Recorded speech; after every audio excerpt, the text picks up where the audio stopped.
But the temperatures are a problem. Not only that, but the wind, especially in downtown Raleigh, where you have these wind channels, and things are only going to get worse and colder.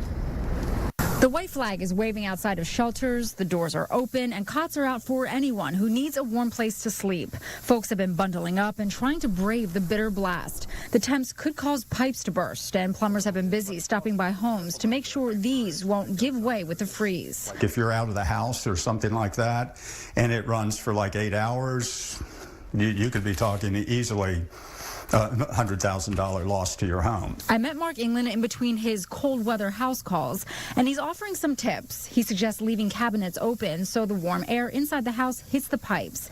You can let the faucet drip ever so slightly. Even sprinkling about a half a teaspoon of salt down the drain can help. Letting it work its way through the pipe, that can be enough to keep the water from freezing. If you don't have the time to run out and get pipe insulation, he says you can use other items from around the house. You can even wrap newspaper around that if you have to. And while it is cold now and the temperatures are expected to drop even further, he doesn't expect there to be many problems. We really haven't gotten that cold yet.